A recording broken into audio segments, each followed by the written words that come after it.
Hello students, Vinita's Hindi class में आपका स्वागत है। आज हम इस वीडियो में कवि ऋतुराज द्वारा रचित कविता कन्यादान, जो कि कक्षा 10 की पुस्तक क्षितिज का पाठ 8 है, के प्रश्नोत्तर करेंगे। प्रीवियस वीडियो में हमने इसकी व्याख्या आपको बहुत ही सरल भाषा में समझाई थी कि किस तरह एक माँ अपनी बेटी की भविष्य की चिंता में डूबी रहती है। तो व्याख्या के बाद अब हम करेंगे यहाँ प्रश्नों का अभ्यास। आपके लिए हमने यहाँ एनसीईआरटी के प्रश्नों के अलावा अन्य पाठ्येतर प्रश्नों का भी समावेश किया है। तो लेट्स स्टडी प्रश्नोत्तर ऑफ कन्यादान।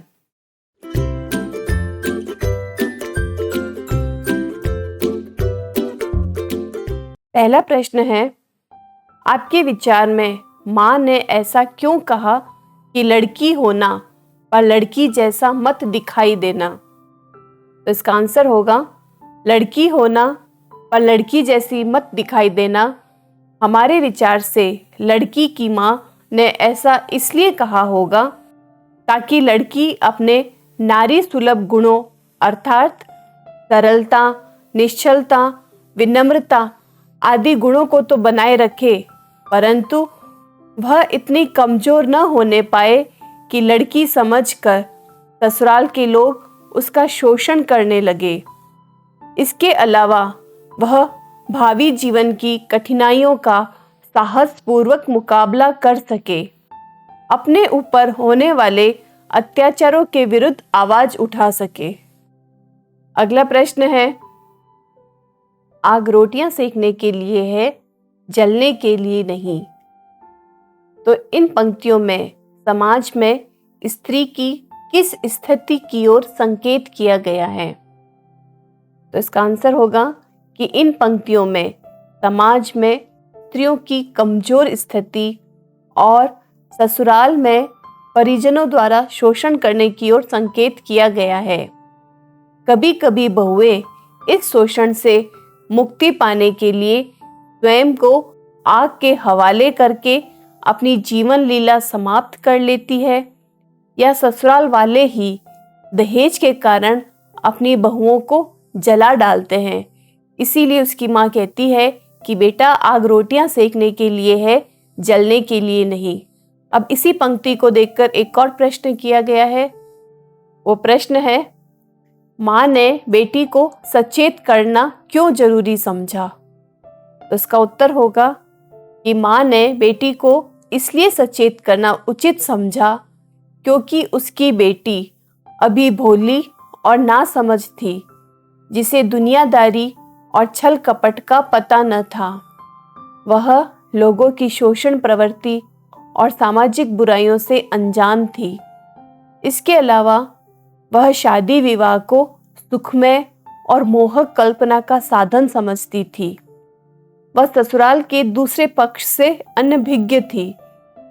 इसी कारण माँ ने अपनी बेटी को जाते हुए सचेत करना उचित समझा ताकि वह निडर होकर सभी कठिनाइयों का सामना कर सके। अगला प्रश्न है, पाठिका थी वह धुंधले प्रकाश की, कुछ तुकों और कुछ लयबद्ध पंक्तियों की। इन पंक्तियों को पढ़कर लड़की की जो छवि आपके सामने उभर कर आ रही है उसे शब्दबद्ध कीजिए। तो उपयुक्त काव्य पंक्तियों को पढ़कर हमारे मन में लड़की की जो छवि उभरती है वह इस प्रकार है। इसे बिंदुवार रूप में देखिए। लड़की अभी सयानी नहीं है। अगला है इसमें, लड़की को दुनिया की समझ नहीं है। वह दुनिया के एक पक्ष को तो जानती है, परंतु दूसरे पक्ष जिसके अंतर्गत छल कपट शोषण इत्यादि है उसकी जानकारी उसे बिल्कुल भी नहीं है। तथा लड़की विवाह की सुखद कल्पना में खोई है।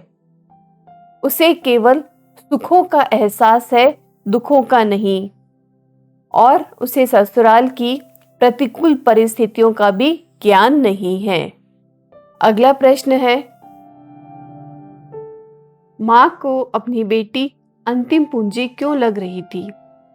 तो इसका उत्तर होगा, माँ को अपनी बेटी अंतिम पूंजी इसलिए लग रही थी क्योंकि कन्यादान के बाद माँ एकदम अकेली रह जाएगी। उसकी बेटी ही उसके दुख सुख की साथी थी, जिसके साथ वह अपनी निजी बातें बांट लिया करती थी।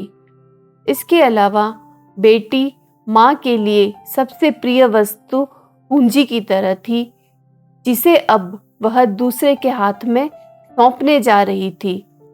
इसके बाद वह नितांत अकेली रह जाएगी। अगला प्रश्न,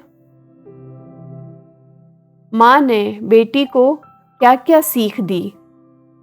तो इसका आंसर है कि माँ ने कन्यादान के बाद अपनी बेटी को विदा करते समय निम्नलिखित सीख दी। वह ससुराल में दूसरों द्वारा की गई प्रशंसा से अपने रूप सौंदर्य पर आत्ममुग्ध न हो जाए। आग का उपयोग रोटियां पकाने के लिए करना, उसका दुरुपयोग अपने जलने के लिए मत करना। तीसरा है वस्त्र आभूषणों के मोह में फंसकर इनके बंधन में न बंध जाना। और अंतिम, नारी सुलभ गुण बनाए रखना, परंतु कमजोर मत पड़ना। अगला प्रश्न, आपकी दृष्टि में कन्या के साथ दान की बात करना कहाँ तक उचित है? तो इसका उत्तर होगा, कन्या के साथ दान की बात करना मेरी दृष्टि से उचित नहीं है। दान तो वस्तुओं या श्रम का दिया जाता है।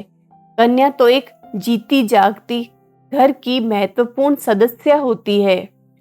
उसका पृथक और स्वतंत्र व्यक्तित्व होता है।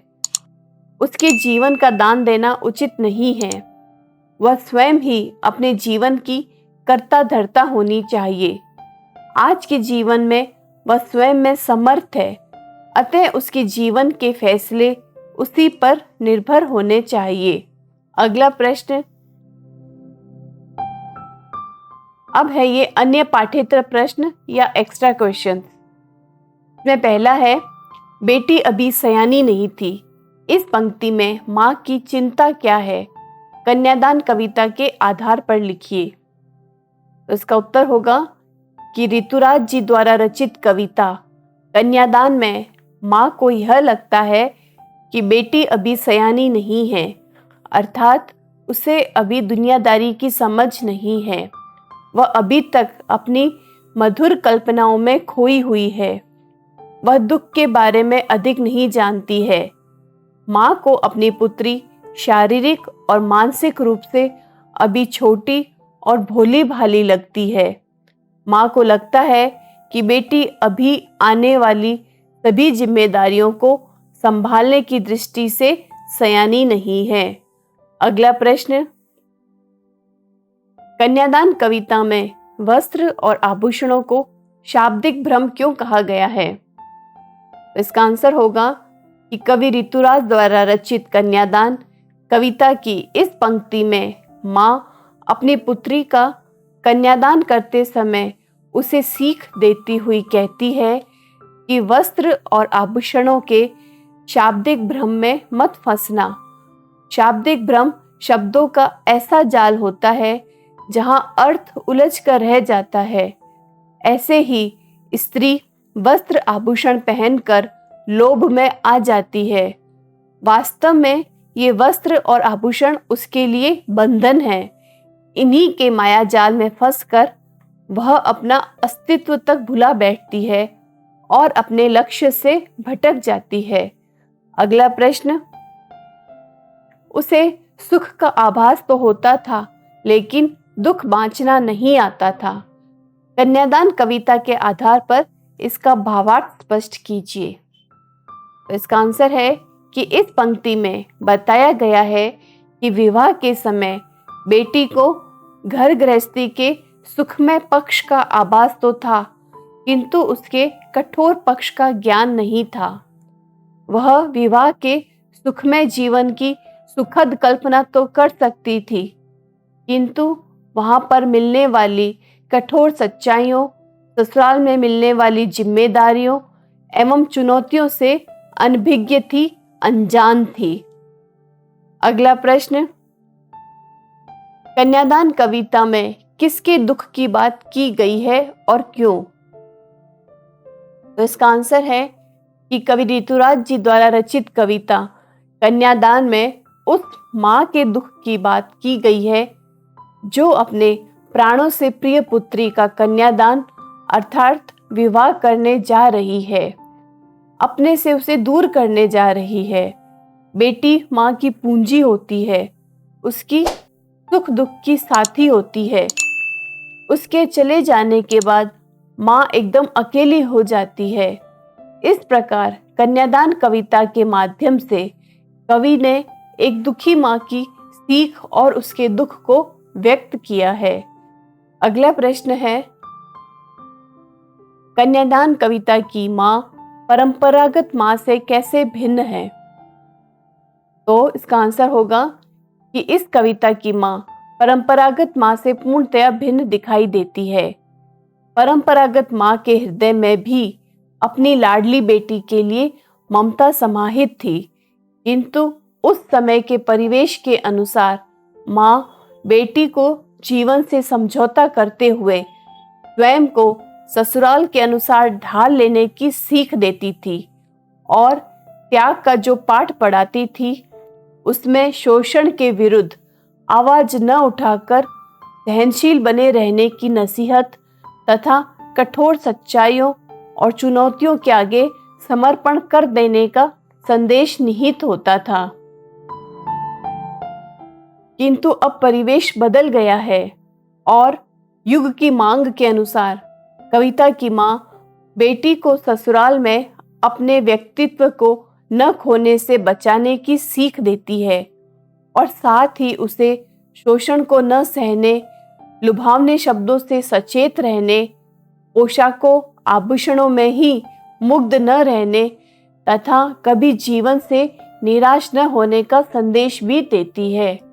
अगला प्रश्न है, माँ की सीख में समाज की कौन सी कुरीतियों की ओर संकेत किया गया है? तो उसका आंसर होगा कि माँ की सीख में समाज की अनेक कुरीतियों की ओर संकेत किया गया है।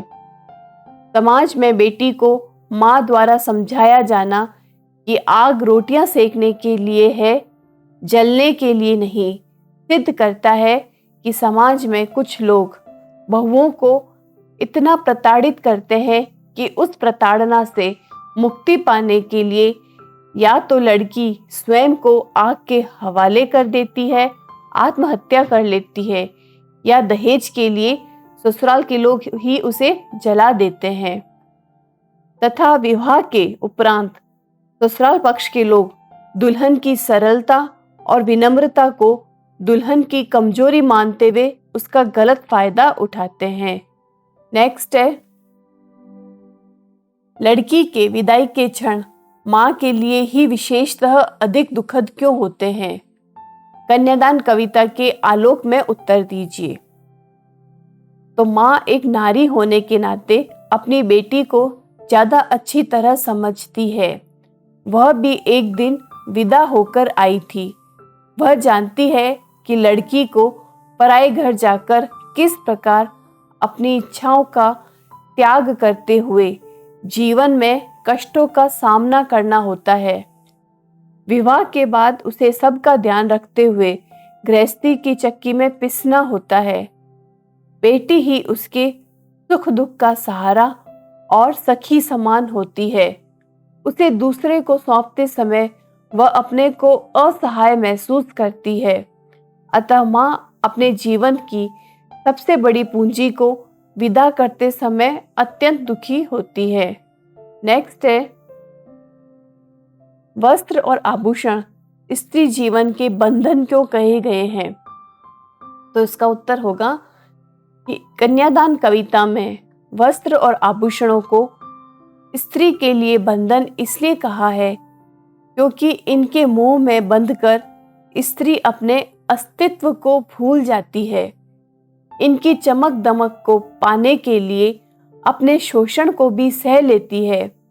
ये आभूषण बेड़ियां बनकर उसे परिवार के दायित्वों में कैद कर लेते हैं। अपने मोह पाश में जकड़कर उसकी स्वतंत्रता उससे छीन लेते हैं।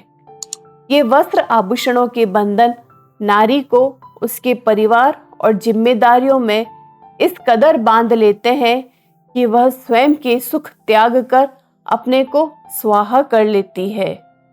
नेक्स्ट है, इस कविता में नारी सुलभ किन कमजोरियों की ओर संकेत किया गया है? इसका उत्तर होगा कि कन्यादान कविता में कवि ने नारी सुलभ जिन कमजोरियों की ओर संकेत किया है वे हैं, नारी दूसरों द्वारा की गई प्रशंसा सुनकर अपने ही रूप सौंदर्य पर मुग्ध हो जाती है। उसे सुंदर वस्त्र और आभूषणों से विशेष लगाव होता है जो अंततः उसके लिए बंधन सिद्ध होते हैं। वह आग का दुरुपयोग करके आत्महत्या करने जैसा कदम उठा लेती है। वह कमजोर दिखती है जिसकी कमजोरी का अनुचित फायदा दूसरे उठाते हैं। लास्ट क्वेश्चन, कन्यादान कविता का प्रतिपाद्य लिखिए। तो कन्यादान कविता में माँ द्वारा बेटी को स्त्री के परंपरागत आदर्श रूप से हटकर सीख दी गई है। कवि का मानना है कि सामाजिक व्यवस्था द्वारा स्त्रियों के आचरण संबंधी जो प्रतिमान गढ़ लिए जाते हैं वे आदर्श होकर भी बंधन होते हैं। कोमलता में कमजोरी का उपहास, लड़की जैसा न दिखाई देने में आदर्श का प्रतिकार है। माँ की बेटी से निकटता के कारण उसे अंतिम पूंजी कहा गया है। इस कविता में माँ की कोरी भावुकता नहीं बल्कि माँ के संचित अनुभवों की प्रामाणिक अभिव्यक्ति है। तो स्टूडेंट्स, इन प्रश्नोत्तर के बाद यह पाठ आपको और अधिक अच्छे से समझ आ गया होगा। अगले वीडियो में हम इसके MCQ करेंगे, तो हमसे जुड़े रहिए। Do subscribe, like and comments. Thank you and all the best.